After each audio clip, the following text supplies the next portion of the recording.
आज हम लोग बेसिकली ऑब्लिक कोलिजन का एक बहुत ही ज्यादा इंपॉर्टेंट केस देखेंगे।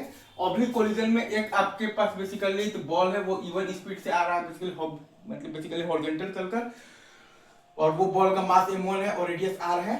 और एक बॉल है आपके पास बेसिकली उसका मास m2 है और रेडियस r है, और वो बेसिकली u2 स्पीड से आ रहा है हॉरिजॉन्टली चलकर, और दोनों के सेंटर के बीच का डिस्टेंस है बेसिकली स्मॉल r।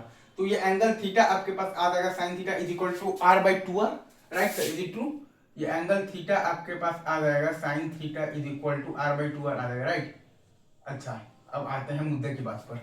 तो एंगल ऑफ द कोलिजन है मतलब कि ये आपका बेसिकली तो कैसा कोलिजन है, बेसिकली ये आपका है basically oblique collision. Oblique collision में बेसिकली होता यह है कि कॉमन नॉर्मल के along he line of the motion नहीं होता है।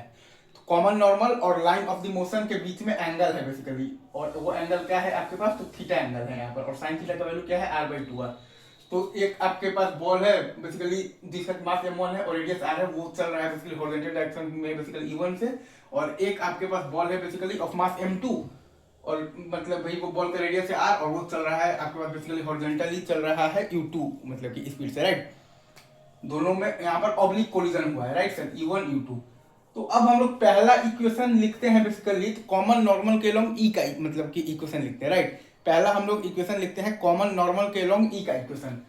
तो ई आपके पास क्या होता है, कॉमन नॉर्मल के अलोंग ई का मतलब कि इक्वेशन लिखते हैं, ये बात याद रखना है। तो ई होता है आपके पास मतलब बेसिकली तो velocity of the separation by velocity of the approach. E होता है आपके पास velocity of the separation by velocity of the approach.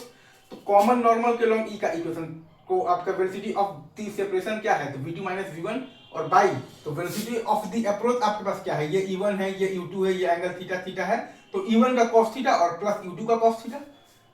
Again E is equal to, e हम लोग लिखते हैं कॉमन नॉर्मल के अलोंग, और ई आपके पास होता क्या है, तो velocity of the separation by velocity of the approach. तो velocity of the separation common normal के अलोंग आपके पास क्या है बेसिकली, तो v2 माइनस v1, और बाई तो वेलोसिटी ऑफ द अप्रोच आपका क्या है कॉमन नॉर्मल के अलोंग, ये e1 है, ये e2 है, और ये एंगल आपके पास क्या दिया हुआ है, तो थीटा है, एंगल ऑफ द कोलिजन। तो e1 का कॉम्पोनेंट मतलब ले लिए e1 का cos थीटा, u2 का कॉम्पोनेंट मतलब कि u2 का कंपोनेंट ले लिए हैं u2 का cos थीटा। तो वेलोसिटी ऑफ द अप्रोच आपके पास क्या आ गया है, e1 cos theta plus u2 cos theta. Again तो velocity of the separation along the common normal है आपके पास बेसिकली क्या है, तो v2 माइनस v1, और velocity of the approach along the common normal है आपके पास e1 का cos थीटा और प्लस u2 का cos थीटा। तो क्या है, e1 का cos थीटा और प्लस u2 का cos थीटा। तो वहां से एक इक्वेशन हम लोगों ने लिख दिया है e का, ठीक है। अब देखिएगा सर, अगर आप ध्यान दीजिएगा ना सर, तो अगर आप ये दोनों बॉल को एक सिस्टम मान लेते हैं, राइट सर, तो ड्यूरिंग कोलिजन अगर आप देखिएगा तो कॉमन नॉर्मल के अलोंग पूरे तो सिस्टम पर कोई भी एक्सटर्नल इंपल्सिव फोर्स नहीं लग रहा है कॉमन नॉर्मल के अलोंग, जिसका कि इंपल्स आ सके तो dt टाइम में, राइट।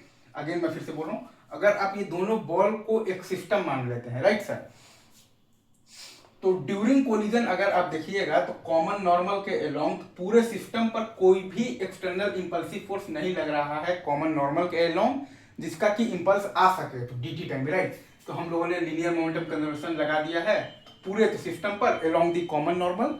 तो हमारे पास क्या आया है basically m1 into e1 into cos theta और minus m2 into u2 into cos theta, और बराबर है हमारे पास m1 v1 और प्लस m2 v2। तो हम लोगों ने पूरे सिस्टम पर कॉमन नॉर्मल के अलोंग लीनियर मोमेंटम कंजर्वेशन लगा दिया है। हम लोगों ने पूरे सिस्टम पर कॉमन नॉर्मल के अलोंग तो लीनियर मोमेंटम कंजर्वेशन लगा दिया है। हम लोगों ने लीनियर मोमेंटम कंजर्वेशन लगा दिया है तो पूरे सिस्टम पर कॉमन नॉर्मल के अलोंग, तो हमारे पास क्या आया है m1 into e1 into cos theta और minus m2 into u2 into cos theta, और बराबर है m1 v1 और प्लस m2 v2। तो क्या आया है basically m1 into e1 into cos theta और minus m2 into u2 into cos theta, और बराबर है आपके पास m1 v1 और प्लस m2 v2। इजी। हाँ जी सर।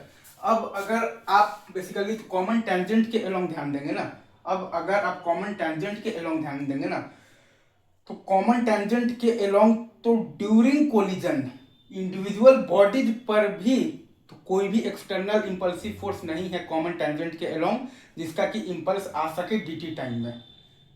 अब अगर आप कॉमन टेंजेंट के अलोंग ध्यान देंगे ना सर, तो कॉमन टेंजेंट के अलोंग तो ड्यूरिंग कोलिजन इंडिविजुअल बॉडीज पर भी कोई भी एक्सटर्नल इंपल्सिव फोर्सेज नहीं है कॉमन टेंजेंट्स के अलोंग, जिनका कि इंपल्स आ सके तो dt टाइम में। मतलब कि कॉमन टेंजेंट्स के अलोंग तो इंडिविजुअल बॉडीज का भी वेलोसिटी कांस्टेंट रहेगा। मतलब कि कॉमन टेंजेंट के अलोंग तो इंडिविजुअल बॉडीज का भी वेलोसिटी कांस्टेंट रहेगा। मतलब कि कॉमन टेंजेंट के अलोंग तो इंडिविजुअल बॉडीज का भी वेलोसिटी कांस्टेंट रहेगा। अगेन मैं लास्ट बार बोल रहा हूँ, मतलब कि कॉमन टेंजेंट के अलोंग तो इंडिविजुअल बॉडीज का भी तो वेलोसिटी कांस्टेंट रहेगा, right? Is it true? Easy?